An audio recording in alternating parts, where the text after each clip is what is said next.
Vamos a entrar entonces en la palabra de esta noche. Hemos estado aprendiendo acerca de la oración y hemos aprendido que la oración es una necesidad. Diga conmigo, es una necesidad, no es una opción. En Lucas 18 el Señor dice que les enseñó una parábola para que aprendieran la necesidad de orar siempre. Diga conmigo, siempre. También en esta serie estuvimos aprendiendo, aparte de que la oración es una necesidad, también estuvimos aprendiendo que la oración es relación con Dios, es prevención, es transformación personal y también transformación de las circunstancias. Todo eso sucede cuando oramos. Yo sé que hay algunos de nosotros que a lo mejor tenemos poco en el Señor y nos hacemos la pregunta: ¿cómo tengo que orar? ¿Cómo es que se debe orar?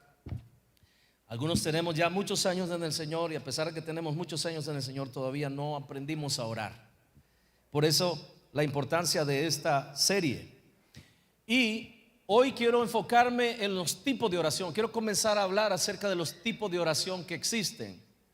Y cuando digo tipos de oración no me refiero a posiciones, ni me refiero a lugares, ni a momentos del día para orar, sino que me refiero a algo más importante que eso. Y hoy quiero comenzar con el tipo de oración que la Biblia menciona, que se le llama la oración eficaz. ¿Cuántos quisieran que sus oraciones fueran respondidas? Hey, si no, ¿para qué oramos, verdad? Todos oramos esperando que nuestras oraciones sean respondidas. Pero Dios no responde todo tipo de oraciones así como las pedimos, aunque siempre responde. Y tiene tres opciones Dios cuando responde. A veces dice sí, a veces dice no, y a veces guarda silencio porque todavía no es tiempo. Pero siempre responde. Aún en el silencio Dios está respondiendo algo, ¿verdad? Así que hoy quiero hablar acerca de la oración eficaz y quiero que me acompañen al libro de Santiago, a la epístola de Santiago, en el capítulo 5, en el verso 16. La escritura nos dice lo siguiente acerca de este tipo de oración: confesaos las ofensas unos a otros y orad unos por otros para que seáis sanados. La oración eficaz del justo puede mucho. Lea conmigo esa última parte. A la cuenta de tres: 1, 2, 3. La oración eficaz del justo puede mucho. Así que aquí vemos nosotros una oración que bíblicamente es llamada la oración eficaz. Por deducción entendemos entonces que si existe una oración que es eficaz, existen oraciones que no son eficaces. ¿Me estoy explicando, sí o no? La oración eficaz hace referencia específicamente a ese tipo de oración que es una oración eficaz. Ahora, ¿qué significa la palabra eficaz? Escuche bien, porque la palabra eficaz significa que produce el efecto esperado. O sea, la oración que cuando usted la hace recibe lo que está pidiendo. Esa es la oración eficaz. Y existe el otro tipo de oración que por deducción la podemos inferir, que es la oración ineficaz. Esa oración que no produce lo que estamos esperando. Y hay razones de por qué una puede ser eficaz y hay razones de por qué la otra no es eficaz. Y hoy vamos a estudiar en el mismo contexto. La palabra del Señor se responde a sí mismo las dudas que puedan saltar. Todo basta que usted vaya al texto, lea el contexto para que no saque un pretexto de lo que está aprendiendo, sino verdad bíblica, verdad que trasciende a lo que yo opino, a lo que usted puede opinar, verdad que trasciende a lo que pueda decir aquel o diga el otro, sino verdad de Dios. Amén, iglesia. Venimos a oír verdad de Dios, ¿sí o no? Ok, ¿cuántos quieren aquí que sus oraciones sean eficaces? Levanten la mano los que dicen: yo quiero que mi oración sea eficaz. Entonces anote, para poder entender y para poder llegar a esa oración eficaz, lo primero que se hace falta, o lo que hace más bien que una oración sea eficaz, está ahí mismo en el mismo verso, y es en la primera parte del verso, y dice: confesaos vuestras ofensas unos a otros y orad unos por otros. Ponga atención, porque antes de orar hay una instrucción. ¿Cuál es la instrucción? Antes de orar unos por otros, ¿cuál es la instrucción que nos da la escritura? Confesar vuestras ofensas los unos a los otros. Ahora, esto no es ir al confesionario y decirle todo lo que estoy haciendo mal al pastor o al padre o al sacerdote. No, no estamos hablando de eso. Va más allá de solamente confesar. Esto tiene que ver con algo mucho más importante y tiene que ver con aquello que se llama una oración eficaz. Es una oración que se hace libre de ofensas. Eso es lo primero que te quiero enseñar esta noche acerca de lo que es una oración eficaz. Una oración eficaz la hace un corazón que está libre de ofensas, no porque no haya sido ofendido, ojo, no porque no haya habido oportunidad para que se sienta ofendido o para que alguien lo haya ofendido, sino que es una oración que está siendo hecha por un corazón que ya perdonó. No sé si me estoy explicando suficientemente claro esta noche. Dice: confesaos vuestras ofensas. Y ojo que Santiago no da lugar a dudas de que hay ofensas, porque no dice, pudiera haber dicho, si es que hay alguna ofensa, confiésense las ofensas, y al mismo tiempo infiere, perdónense las ofensas los unos a los otros. Él no da el espacio de creer que no pueda haber ofensas. Él da por hecho que hay ofensas, porque dice: confesaos vuestras ofensas los unos a los otros, y después que se hayan confesado las ofensas,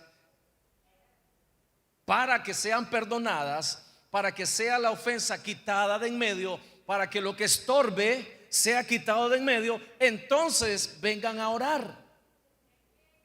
¿Me estoy explicando, iglesia? El Señor nos está dando instrucción. El domingo pasado enseñaba esta serie que se llama Receta para la Ruina. Si usted quiere alcanzar fracaso en su vida, si su plan para el año 2022 es fracasar, entonces ignore, esa fue el primer ingrediente de la receta para la ruina, ¿verdad? Ignore el consejo divino. ¿Y cuál es el consejo divino que tenemos esta noche como primer consejo? Dice: perdonen. Confiésense sus ofensas, no guarden nada. No sea del tipo de persona que, hermano, ¿cómo está? Dios te bendiga, y en su corazón está deseando desaparecerlo, partirlo en cuatro. Hermano, Dios te parta en cuatro, le dice, porque realmente lo que quiere es desaparecerlo en vez de bendecirlo. Ahora escuche lo siguiente, dice la escritura: confiésense las ofensas los unos a los otros y luego oren los unos por los otros, porque es que es bien difícil. Yo no sé si usted lo ha experimentado, pero yo sí. Es horrible venir a orar estando ofendido, porque lo primero que siento yo cuando doblo la rodilla y comienzo a orar, le digo: Padre, lo primero que siento es: ajá, no has perdonado a aquel, andas en tu corazón la ofensa de lo que te dijo, de lo que hizo. Yo no sé si a usted le pasa, pero si yo ando bravo con Rosa, me peleé con ella y voy a orar, lo primero que yo siento que me pasa es acordarme de cada cosa que Rosa me dijo y cada cosa que yo le dije y lo que me ofendió y cómo lo ofendí yo. Parece que solo Rosa y yo peleamos aquí. Hermano, discúlpeme, estoy en medio de puros santos. Yo soy el único pecador aquí. Es increíble. ¿O hay algún otro ahí que me saque del hoyo y diga: yo también peleo de vez en cuando? Espere, le voy a tomar una foto para... ¿Quieres que tu oración sea eficaz? Recuerde que eficaz es que cumple su propósito. ¿Quieres que Dios responda a tu oración? Lo primero que hace que una oración sea eficaz es que no hay estorbos, no hay ofensas, no hay resentimientos, no hay odio, no hay rencor, no hay amargura en el corazón del que está orando. Y no porque, ya le dije, no porque no haya sido ofendido, no, es que esta persona perdonó. Porque la cura para la ofensa es una y solo una, y se llama perdonar. El tiempo no borra la ofensa, la distancia no quita la ofensa. Lo único que es capaz de remover la ofensa es el perdón. Y usted, si quiere que Dios responda a su oración, si usted no quiere perder tiempo cuando ora, sino que la oración sea eficaz, lo primero que tiene que aprender esta noche, por el consejo divino, no por lo que yo opino, usted lo está leyendo en la escritura, dice: confiesen las ofensas los unos a los otros y después oren. Me están escuchando aquí o no? Ahora escuche, entre más cercana es la relación, más oportunidad de salir ofendido hay. ¿Sí o no? Por eso el consejo divino nos dice en Primera de Pedro capítulo 3, vamos a leerlo ahí. Primera de Pedro capítulo 3, en el verso 7. Dice el Señor, no el Señor alegría, sino el Señor Rey de reyes y Señor de señores. ¿Qué dice Dios?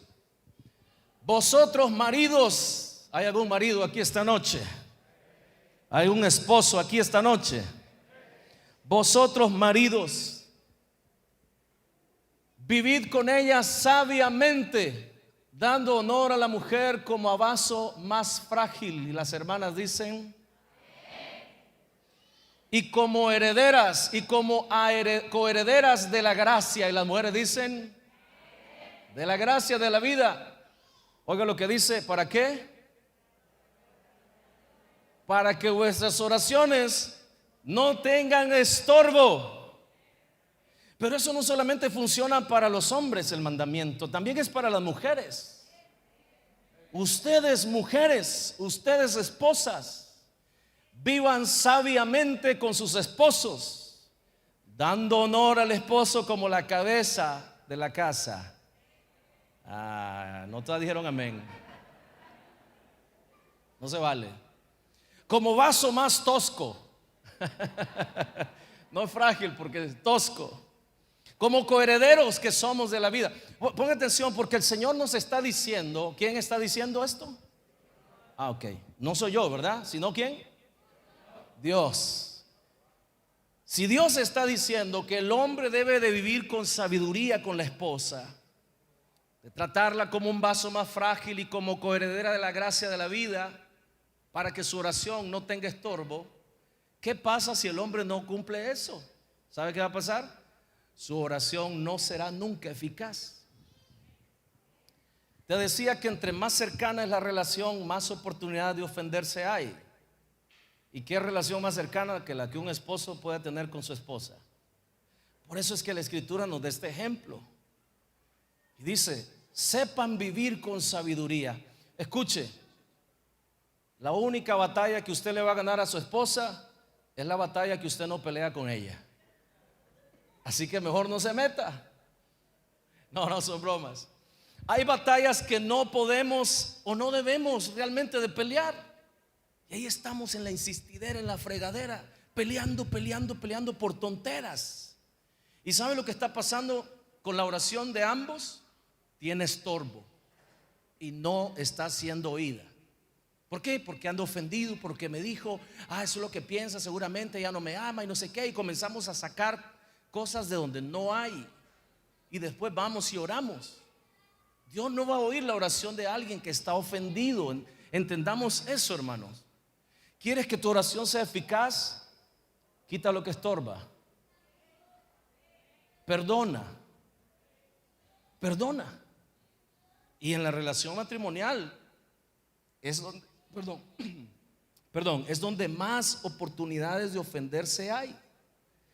Así que si usted quiere que la oración suya sea oída, usted necesita, ¿qué necesita hacer primero? Perdonar. Tome la mano de su esposa y dígale, mi vaso frágil, mi tacita de porcelana china,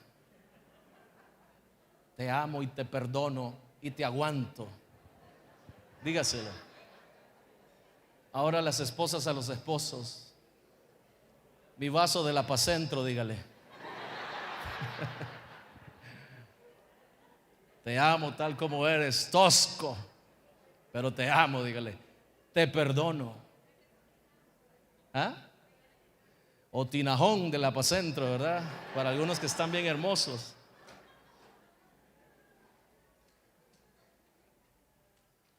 Amén, hermanos. Ahora, número 2, la oración eficaz es la oración que se hace en justicia.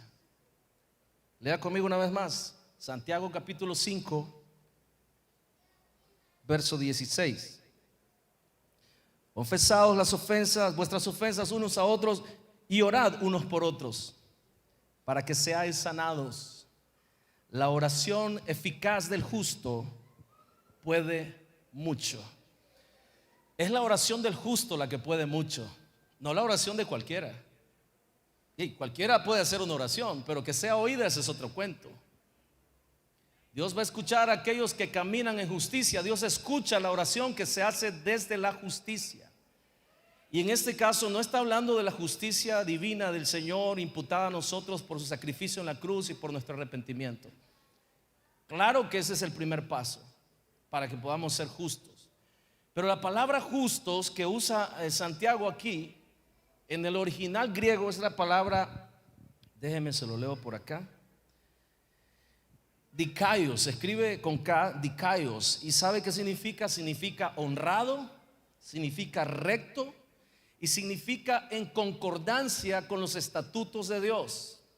Así que para que una oración nuestra sea eficaz, tiene que hacerse desde la honradez, tiene que hacerse desde la rectitud y tiene que hacerse en acuerdo con la palabra de Dios.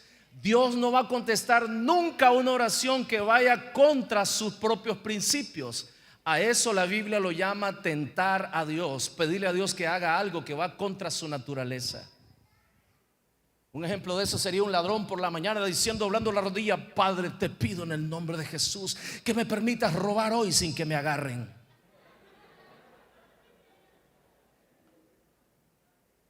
Eso se llama tentar a Dios. ¿Sabe por qué? Porque es pedirle a Dios que bendiga un pecado, y Dios no bendice pecado.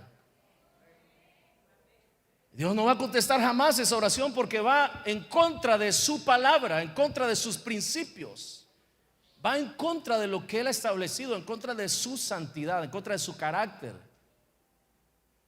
Así que aquel que está en pecado y ora, lo que está haciendo es perdiendo tiempo. Lo que tú necesitas hacer es arrepentirte, porque así como el remedio para la ofensa es el perdón, el remedio para el pecado es el arrepentimiento, y no hay otro más. Amén. Dios tiene relación íntima y conoce a los que son justos, rectos, a los que se acercan a Él. Él no puede tener relación con alguien que está en pecado, porque Él es 3 veces santo, o sea, 3 veces separado del pecado, de la contaminación, de la corrupción del mundo y del corazón del ser humano. Salmos capítulo 25 verso 14, lea conmigo, dice Salmos 25, 14: la comunión íntima de Jehová es con los que le temen, y a ellos hará conocer su pacto. Los que le temen son aquellos que guardan sus mandamientos. Los que le temen son aquellos que respetan lo que Dios dice en su palabra, no lo que dice el pastor, no lo que dice la iglesia, no lo que dicen los diáconos, sino lo que dice Dios en su palabra. Y aquí viene algo que te voy a repetir las veces que sea necesario para que te quede grabado en tu mente y en tu corazón. Todos tenemos derecho a hacernos una opinión sobre cualquier tema, pero la verdad es propiedad exclusiva de Dios. Usted podrá pensar algo acerca del adulterio y decir: no, para mí yo creo que el adulterio no es tan malo. Yo creo que la fornicación, tener relaciones sexuales antes del matrimonio, no debería ser tan malo. Yo creo que de alguna manera Dios va a perdonar eso. Eso es tu opinión, y puede que yo esté de acuerdo, y puede que nos pongamos de acuerdo toditos y digamos: el adulterio y la fornicación no es malo. Pero ¿qué dice la Escritura? ¿Qué dice Dios? Eso que acabo de decirle es nuestra opinión, pero la verdad es propiedad exclusiva de Dios, y Él la expresa en su palabra. Amén. Así que si usted quiere que Dios responda a su oración, usted tiene que cuidar, vivir según los mandamientos, en temor de Dios, porque los que le temen somos íntimos. Y entonces cuando somos íntimos, Él nos hace conocer su pacto, nos hace conocer sus planes, sus caminos, sus verdades. Amén. Entonces la oración eficaz es la oración que se hace en justicia. Justo no quiere decir perfecto. No es eso lo que está diciendo. Porque hey, pues la Biblia dice claramente que justo no hay ni uno solo.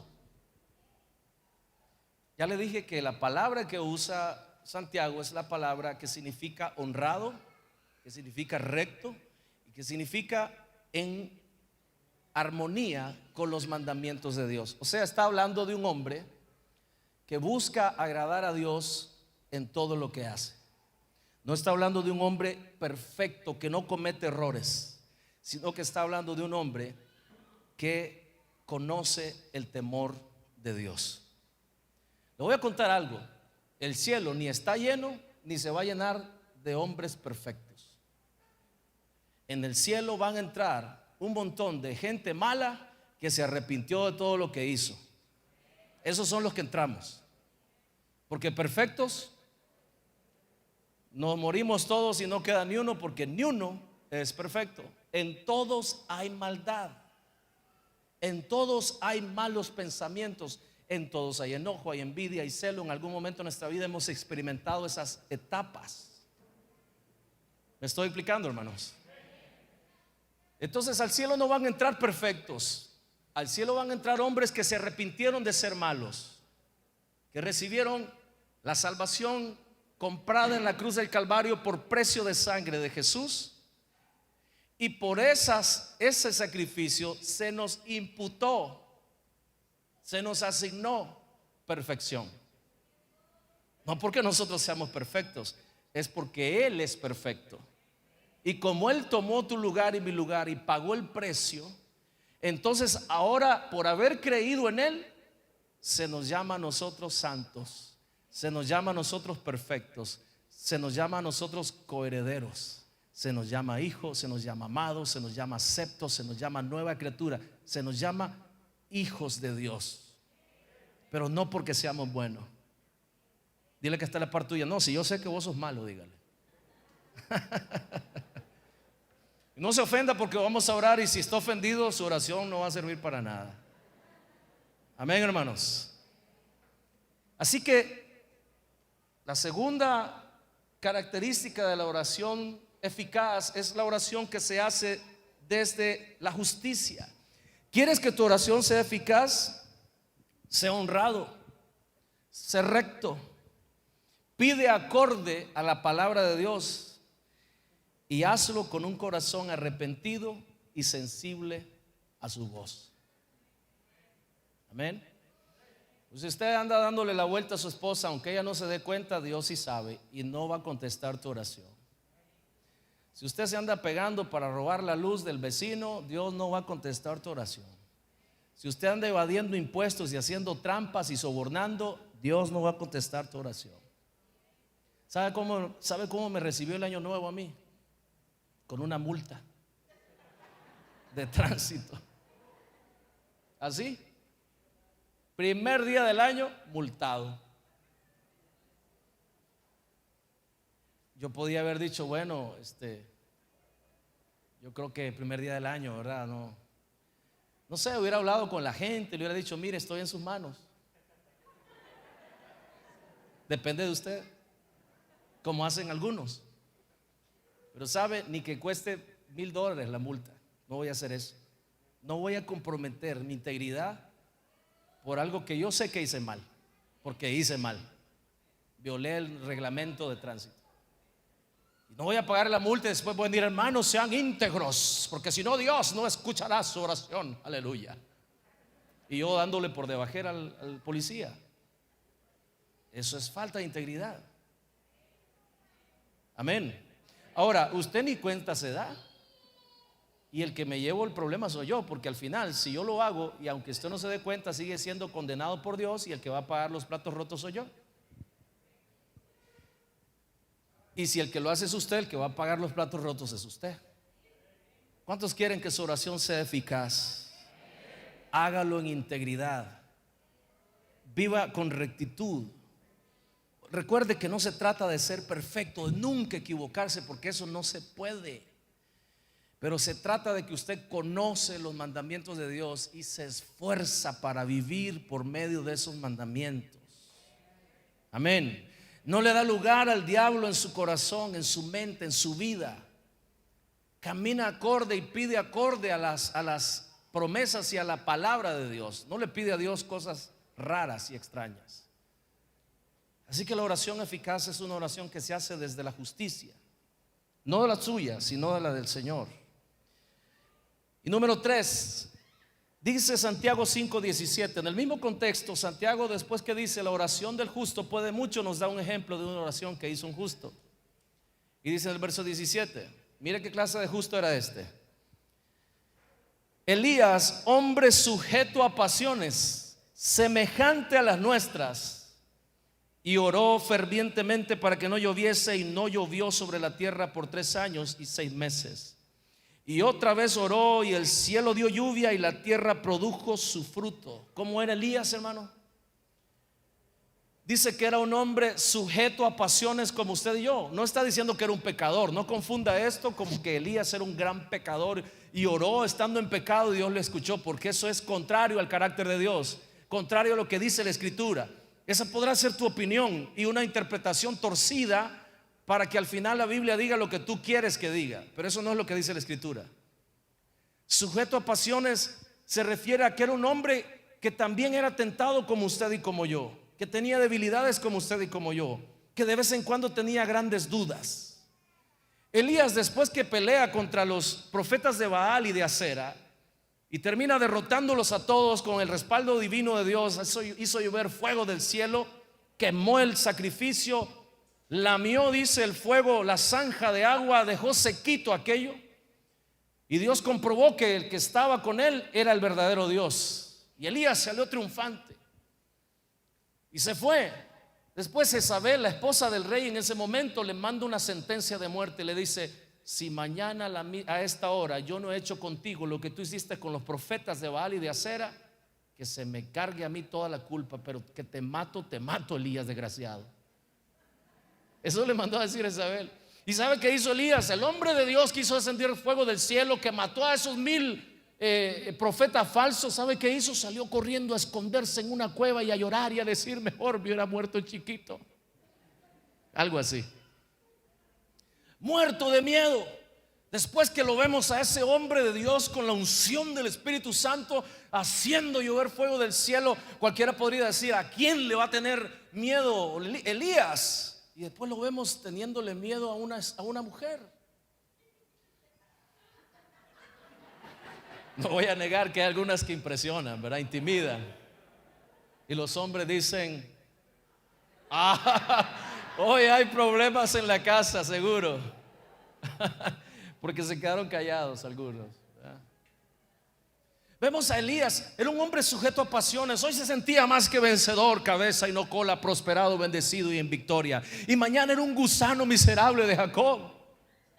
Así era Elías, como usted y como yo.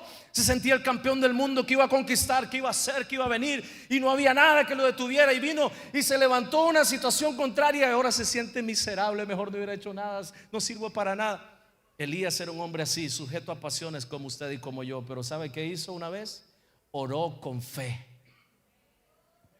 fervientemente.